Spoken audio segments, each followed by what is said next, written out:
Magandang hapon mga kahuan.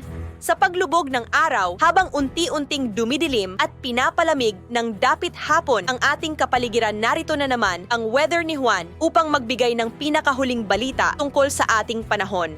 So sit back, relax at panoorin ang ating pinaka-latest na weather update. Magandang hapon, update muna tayo sa lagay na ating panahon ngayong araw ng Tuesday, November 14, 2023. Sa kasalukuyan nga ay itong amihan o northeast monsoon nakakaapekto sa may northern at central Luzon. Samantalang itong shear line, ito yung area kung saan nagsasalubong yung malamig na hangin galing northeast at yung mainit na hangin galing silangan.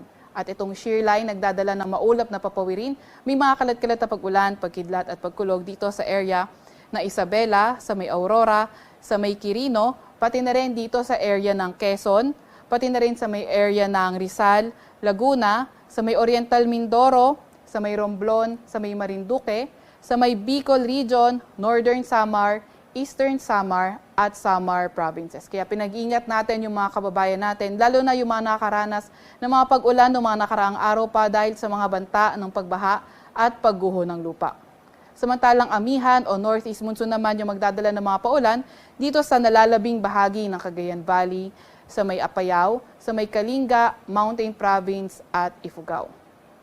Better weather condition yung inaasahan naman natin sa nalalabing bahagi ng Cordillera Administrative Region, nalalabing bahagi din ng Central Luzon, pati na rin sa may Ilocos Region kung saan may mga tsansa lamang tayo ng mga isolated light rains. At para naman sa Metro Manila at nalalabing bahagi ng ating kapuluan ay partly cloudy to cloudy skies pero may mga tsansa pa rin tayo ng mga localized thunderstorms. Yung ating mga Regional Services Division maglalabas ng rainfall advisory, thunderstorm advisory o di kaya heavy rainfall warning kung kinakailangan.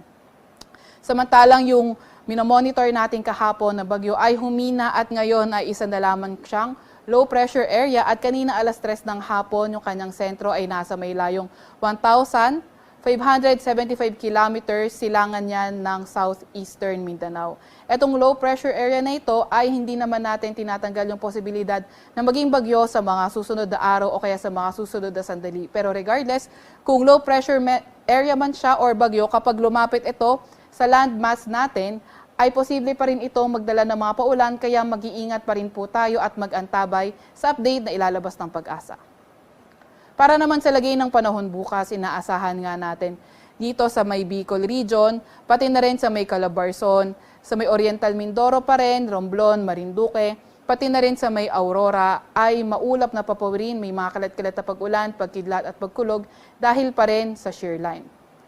Sa may Cagayan Valley naman ay inaasahan natin cloudy skies with rains dahil pa rin sa northeast monsoon o amihan. Para naman sa may Cordillera Administrative Region, sa may Ilocos Region, sa may Metro Manila at nalalabing bahagi ng Central Luzon, better weather kung saan may mga tsansa lamang ng mga may hinang pag-ulan at sa nalalabing bahagi ng Luzon, partly cloudy to cloudy skies na may mga tsansa ng mga localized thunderstorms. Agwat ang temperatura sa Metro Manila at Legazpi maglalaro mula 25 to 30 degrees Celsius, sa may Baguio ay 16 to 25 degrees Celsius, sa may Lawag ay 23 to 33 degrees Celsius. Para naman sa lagay ng panahon bukas for Visayas and Mindanao, inaasahan naman natin yung better weather condition pero may mga tsansa pa rin ng mga localized thunderstorms. Pwedeng tumagal ito ng 2 to 3 hours in severe cases. Agwat ang temperatura sa Metro Cebu maglalaro mula 26 to 32 degrees Celsius, 24 to 32 degrees Celsius sa Cagayan de Oro at 25 to 34 degrees Celsius sa may Davao. At dahil nga sa amihan, inaasahan nga natin na may gale warning pa rin tayo dito sa may area sa may Batanes, sa may Cagayan, kabilang ng Babuyan Islands, pati na rin sa may Isabela, Ilocos Norte, Ilocos Sur, La Union, sa may northern coast ng Quezon, kabilang na ang northern at eastern coast ng Polillo Islands, sa may Rapu-Rapu, sa may Albay, at ilang bahagi ng Sorsogon. So, nandito yung website kung saan natin may kita yung detalyado update sa gale warning. Meron din tayong gale warning sa ilang bahagi ng Catanduanes, ilang bahagi ng Eastern Samar, at ilang bahagi ng Northern Samar. Muli, ito po yung website kung saan natin may kita yung detalyadong information with regard sa gale warning.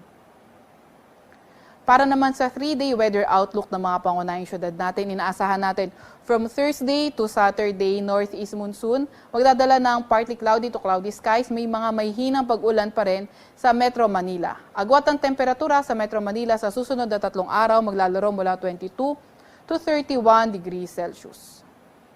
Para sa Baguio City naman, inaasahan natin from Thursday to Saturday, cloudy skies with light rains. Dala pa rin ng amihan.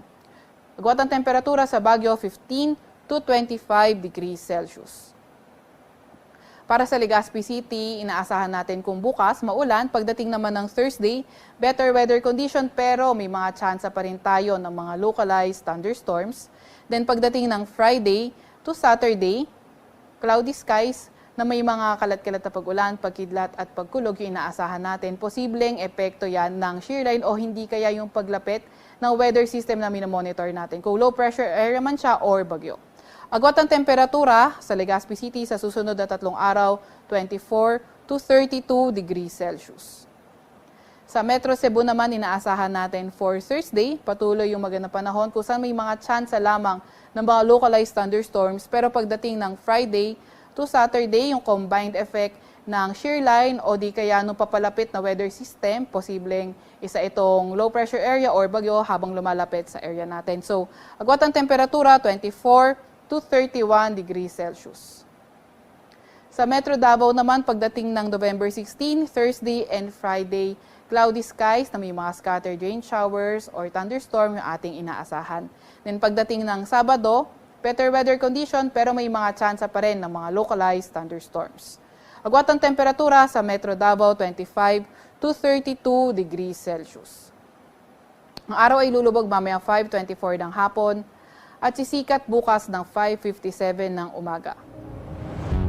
Mga kabuuan, dito po nagtatapos ang ating huling update tungkol sa panahon para sa araw na ito. Naway nakatulong sa inyo ang ating weather updates para sa inyong pang-araw-araw na update, trivia at kaunting dagdag kaalaman tungkol sa panahon at klima ng ating bansa.